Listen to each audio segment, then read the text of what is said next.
I recently started dating a girl. All of the dating stuff was new to me, and so I was not sure what to do on our first Valentine's Day. No idea where the thought originally came from, but I wanted to make sure we'll be at a nice, relaxed spot without anybody being able to bother us. So the spot where I chose for us to spend the evening was in the woods. Despite how creepy the setting may have sounded, she was quite excited about it. It was quite a drive from the main road. Driving in the forest road, I was reminded that it was winter. Slowly rolling through all the snow, I wondered whether to curse at all the snow not being cleaned, or be happy knowing that barely anyone comes here. With music from the radio quietly playing in the background, we were observing how the snowy forest looks both so stunning and unnerving at the same time. This feeling was surely caused by the white light from the headlights and all the horror movies that we had watched in the past. A split in the road appeared. Since we have never been here before, we didn't know which way to go. Taking the road on the right, we made sure to make a mental map of where the split was, in case more crossroads appeared. As we moved further down the road, it seemed to become more narrow, and the branches that earlier were nowhere close to us were now hitting loudly against the car. The sounds from them were uncomfortable and made us jump a few times, but after driving several minutes we got used to it, though still a low level of nervousness bothered us every time the branches touched the car. The road went through quite steep hills, to the point where we sometimes could not see the road when going down at all. I didn't tell her this, but because of it taking so long, I started to regret going there. The thought of getting stuck there alone sent shivers down my back. All I could do is hope that soon there would be an open field as we saw in the GPS. While trying my best to match the barely visible tracks in the snow, my girlfriend jumped in her seat with a barely audible scream. That made me hit the brakes, since until now we had been mostly silent. I quickly looked at her and asked what's wrong. I could only see the back of her head. She was staring directly at the window. Before I could ask again, she turned towards me with a worried expression and said that she saw a pair of glowing eyes right in front of the window. I was reassuring her that we were safe, and that it was most likely just a reflection on the window from the phone in her hands. After all, that's how I had already startled myself a few times. The reflections on the windows can be surprisingly scary. She was still feeling scared, but agreed that it must have been that. We even made a few jokes about this seeming like the basic plot of a horror movie. Brushing those thoughts away, we continued driving forward, and after just a few more minutes, we arrived at a somewhat open space. Even though most of it was filled with snow, there were plenty of places where I could turn around. I was relieved. We decided to park there. When I stopped the engine, the silence suddenly hit me. No more did we have the radio in the background that could help us ignore the uneasy feeling caused by the dark forest. But I pushed away the fear in my mind and tried to avoid it. I wanted to enjoy every moment of our time here. We wanted to lay down some blankets on the ground to watch the stars, but just some winter jackets wouldn't be warm enough to let us stay for long.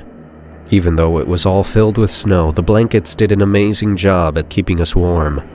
Mixed in with the blanket over us, the heat generated by ourselves was plenty to stay there for quite a while. Finally, with our backs against the car, we were able to comfortably sit in the silent dark forest. It was just us, the cold wind gently touching the trees, and the starry sky with some clouds being illuminated by the moonlight. It felt too peaceful to be true, but in that moment, it was our reality. That's all there was for those few moments. The silence that we started to enjoy suddenly got broken by a branch smashing to the ground from a nearby tree. With such a loud sound, we reasonably reacted with even louder screams, both of us looking in the direction of the sound, and then at each other. Seeing the fear in each other's eyes made us feel even more vulnerable, so we just stayed silent. The building fear helped us sharpen our senses and listen for any other follow-up sounds. almost like snapping back into reality. We started to notice tiny sounds all around us. I couldn't tell anymore if they were there from the very beginning, and we just ignored them, or there was really something out there. As the seconds passed, the sounds only kept getting louder, and it even seemed like there were more and more of them. Something about them seemed so familiar, but before I could let my thoughts flow, the fear stopped it. What before seemed like just a reaction from fear turned into something real. We didn't want to stay there for a second longer. We quickly got up and jumped in the car and locked it immediately. It would take too long to turn the car around and head the same way back, so as I started the car, I immediately hit the gas pedal. I knew there was supposed to be a way to get back on the main road by going forward, as the GPS showed a looping road. To our luck, the road seemed to be a lot wider and cleaner than the one we drove through before. We could safely drive much faster, letting us get rid of our fear quicker. I'm not sure if we were really able to drive that much faster, or it was just fear, but it felt like only a few minutes until we arrived at the main road.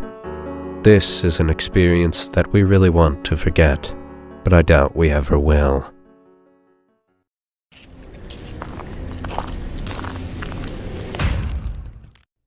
There's always been this unreasonable fear in my mind about driving a car.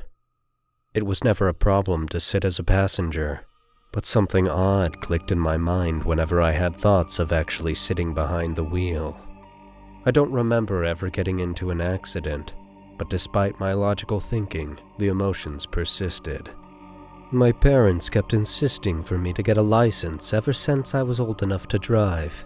But after years, I still kept just making up excuses of not seeing the point in it, or something that mildly sounded like it made sense at the time. The only reason why I did end up going to the driving lessons is that I got encouraged by a girl that I started dating. With my built-up courage, I was able to finally start learning how to drive. Despite the fear from just thinking about driving, I felt oddly relaxed when I was actually behind the wheel. But even with being relaxed during the driving lessons, I still kept feeling fear before each one. It even seemed like the fear was slowly increasing. Because of this, I ended up skipping some driving classes, only delaying the learning process. Winter soon approached, and I started getting nervous about driving on snow-covered roads. It certainly would only make things harder for me. It was the middle of winter, and the lessons were coming to an end, which meant I had to do the driving exam during the worst possible time of the year. All the thoughts of possible ways I could fail just kept crashing against me, decreasing my motivation to try even more. On the day of the exam, as time was only drawing closer to the unwanted moment, I was just sitting and staring at a wall. It felt oddly relaxing to stare into my possible futures. It's an event that happens several times a day across the world, yet I'm putting so much pressure on it. Finally, after so much time, my logical side managed to beat the unreasonable emotions. The calmness that I missed so much was tightly in my grip. I was ready to do the driving exam, and couldn't have imagined anything that would destroy this mindset. As I waited in the examination hall, there was just me and a few benches, but despite that, I witnessed how the handle of a window in front of me turned itself. There couldn't have possibly been anyone else there. I was staring directly at it. With my eyes still fully focusing on it, I observed with my peripheral field in case I could notice something else appearing there. It seemed as if wind gently pushed the window open, which allowed the snowflakes to start falling on the floor.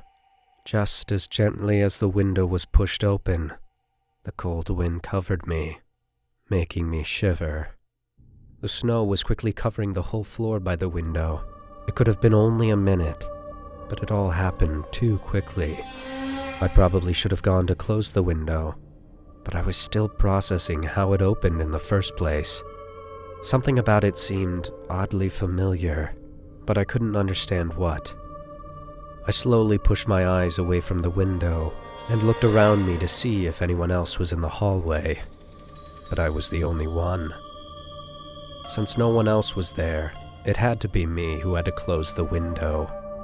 I slowly got up and took a few steps forward, but I felt some kind of pressure pushing down on me, not allowing me to move. I felt so heavy, but I couldn't even muster the strength to fall down. It was as if there were chains coming out of every direction and holding me. I started to panic, or rather, I tried to panic, but not a single sound came out. I tried screaming, but nothing came out. I tried crying, but nothing came out. It was torture. What felt like hours was just a minute passing on the clock. The fear quickly returned to me. There was no logic to make of it. Nothing made sense. Help. That's all I wanted. Just someone who could help me. But I was all alone. I'm not sure if it was a good or bad thing, but I felt no physical pain either. I was just there, doing nothing at all. After it felt like hours passed for me, I was able to calm down after all the screaming inside of my head. Calm but broken, I now was able to think logically again. Although unsure of how much use it would be, I started analyzing what exactly happened and if I could see anything surrounding me. The window was just as open as before, and the snow kept coming in. Nothing else was there, just cold snow. I couldn't move my eyes, but I could still analyze everything that I saw from my limited point of view. My eyes. That's when it struck me. I haven't been able to blink, but they haven't been hurting at all. If I could believe the time on the clock, then it had been just 5 minutes of me standing here. I knew I felt no pain, but I didn't realize that there should have been pain to begin with. There was no pain, but I could see, although that was very limited as well. So all I could rely on was my hearing. I don't need to move to listen to the sounds around me, so I started to focus. Footsteps. Slow. Quiet. They were approaching me. I could not see the source of them, but I knew it was right next to me. Someone called out my name.